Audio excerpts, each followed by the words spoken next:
ആധുനിക ചികിത്സാ സൗകര്യങ്ങളുടെയും വിദഗ്ധ ഡോക്ടർമാരുടെയും സേവനമിനി നിങ്ങളുടെ അടുത്തും. വിശ്വസ്തതയുടെ പര്യായമായ ചേലക്കര ജീവോദയ മിഷൻ ആശുപത്രിയിൽ 7ലധികം ഡിപ്പാർട്ട്മെന്റുകൾ പ്രവർത്തിക്കുന്നു. കൂടാതെ 24 മണിക്കൂറും പ്രവർത്തിക്കുന്ന ഫാർമസി, ലാബ്, എക്സ്റേ, അത്യാഹിത വിഭാഗം എന്നിവയുമുണ്ട്.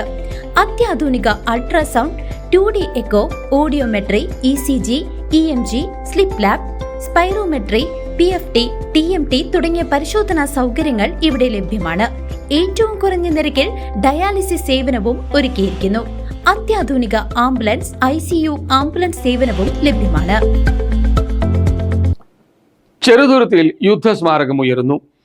മുൻ സൈനികരുടെ 20 വർഷത്തെ നിയമ പോരാട്ടത്തിനൊടുവിലാണ് സ്മാരക നിർമ്മാണത്തിന് തുടക്കമാകുന്നത്. ശനിയാഴ്ച MLA നിർമ്മാണോദ്ഘാടനം നിർവഹിക്കും. ചെറുതുരുത്തി കൊച്ചിൻപാലത്തിന് സമീപം രാജ്യത്തിന്റെ ധീര രക്തസാക്ഷികളായ ജവാന്മാർക്കായി യുദ്ധസ്മാരകമുയരുന്നു. സ്മാരകം പണിയണമെന്ന ആവശ്യവുമായി Kerala state ex service league Vallathol Nagar unit അംഗങ്ങൾ നടത്തിവന്ന 20 വർഷം നീണ്ട നിയമ പോരാട്ടത്തിനാണ് ഇതോടെ വിജയകരമായി സമാപ്തിയാകുന്നത്. 2006-ൽ ചന്ദ്രശേഖരൻ, ബാലകൃഷ്ണൻ തുടങ്ങിയ മുൻ സൈനിക ഉദ്യോഗസ്ഥരുടെ നേതൃത്വത്തിലാണ് യുദ്ധസ്മാരകത്തിനായി കേന്ദ്ര സംസ്ഥാന സർക്കാരുകൾക്ക് നിവേദനം നൽകി തുടങ്ങിയത്. വർഷങ്ങൾ നീണ്ട കാത്തിരിപ്പിനും നിവേദനങ്ങൾക്കുമൊടുവിൽ മന്ത്രി PA മുഹമ്മദ് റിയാസിന് നൽകിയ നിവേദനത്തെ തുടർന്നാണ് പൊതുമരാമത്ത് വകുപ്പിന്റെ സ്ഥലം സ്മാരകത്തിനായി വിട്ടുനൽകാൻ ഉത്തരവായത്. ഇതിനിടയിൽ ചന്ദ്രശേഖരൻ നിര്യാതനായെങ്കിലും ബാലകൃഷ്ണൻ തന്റെ വാർദ്ധക്യ സഹജമായ ബുദ്ധിമുട്ടുകൾ അവഗണിച്ച് പോരാട്ടം തുടരുകയായിരുന്നു. യുവാർ പ്രദീപ് MLAയുടെ പ്രത്യേക വികസന ഫണ്ടിൽ നിന്നും 25 ലക്ഷം രൂപ അനുവദിച്ചാണ് നിർമ്മാണം ആരംഭിക്കുന്നത്. ശനിയാഴ്ച രാവിലെ 9 മണിക്ക് MLA നിർമ്മാണോദ്ഘാടനം നിർവഹിക്കും. വള്ളത്തോൾ നഗർ ഗ്രാമപഞ്ചായത്ത് പ്രസിഡന്റ് സ്മിത ഹരി ചടങ്ങിൽ അധ്യക്ഷത വഹിക്കും. Pazhayannur block panchayat president P പ്രശാന്തി മുഖ്യാതിഥിയാകും. വള്ളത്തോൾ നഗറിലെ വിമുക്ത ഭടന്മാരുടെ ചിരകാല അഭിലാഷമായിട്ടുള്ള ഒരു യുദ്ധസ്മാരകം, ഒരു ധീരജവാൻ സ്മാരകത്തിൻ്റെ ഉദ്ഘാടനമാണ് നാളെ നടക്കാൻ പോകുന്നത്. ഇത് ആക്ച്വലി ചെറിയൊരു കാലഘട്ടം കൊണ്ട് നേടിയെടുത്ത ഒരു കാര്യമല്ല.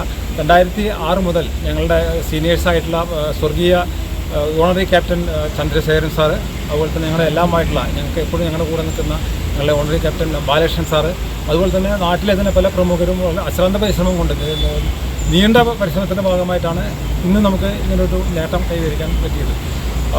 ഇത് ആക്ച്വലി കേന്ദ്ര ഗവൺമെൻറ്റിനും കേരള ഗവൺമെൻറ്റിനും പല പ്രാവശ്യം നമ്മൾ നിവേദനം കൊടുത്തിട്ടും നേരിട്ട് പോയി പല നേതാക്കന്മാരെ അതുപോലെ തന്നെ മുഖ്യമന്ത്രിയൊക്കെ നേരിട്ട് കണ്ടിട്ട് പോലും നടക്കാതിരുന്ന, ഇത്ര കാലമായിട്ട് നടക്കാതിരുന്നൊരു കാര്യം കഴിഞ്ഞ നവകേരള സദസ്സിൽ ഞങ്ങളിതിൻ്റെ നിവേദനം കൊടുത്തു. പിന്നെ അതിനുശേഷം മന്ത്രി റിയാസ് സാറുമായിട്ട് റെഗുലറായിട്ടുള്ള ബന്ധം ഇതിൻ്റെ പേരിലും, അതുപോലെ തന്നെ പഞ്ചായത്തിലെ നമ്മുടെ സുലൈമാൻ സാറും, അതുപോലെ തന്നെ ഷെയ്ഖ്, മുൻ പ്രസിഡന്റ് ഷെയ്ഖ്, ഇവരെല്ലാം ചേർന്നുകൊണ്ട് ഞങ്ങളെ കൂടെ നിന്നിട്ട് ഇത് നേടിയെടുക്കാൻ വേണ്ടി ഞങ്ങളെ കൂടെ നിന്ന് പരിശ്രമത്തിൻ്റെ ഭാഗമായിട്ടാണ് ഇങ്ങനൊരു നേട്ടം കൈവരിക്കാൻ പറ്റിയത്.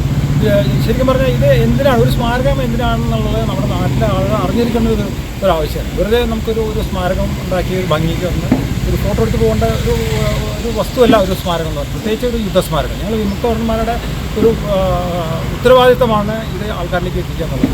കാരണം ഞങ്ങൾക്കറിയാം എന്താണ് ബോർഡറിലുള്ള കഷ്ടപ്പാട്, എന്താണ് ഈ രാജ്യത്തിൻ്റെ സുരക്ഷയെ സംരക്ഷിക്കാൻ വേണ്ടിയിട്ട് എന്തൊക്കെ ചെയ്യുന്നത് ഞങ്ങൾക്കറിയാം. ഞങ്ങൾ നേരിട്ട് കണ്ടിട്ടുള്ളവരാണ്. അപ്പോൾ അത് തീർച്ചയായിട്ടും ജനങ്ങളിലേക്ക് എത്തിക്കണം. ഈ രാജ്യം എന്നുള്ളൊരു ഫീലിംഗ് ജനങ്ങൾക്ക് ഉണ്ടാവണം.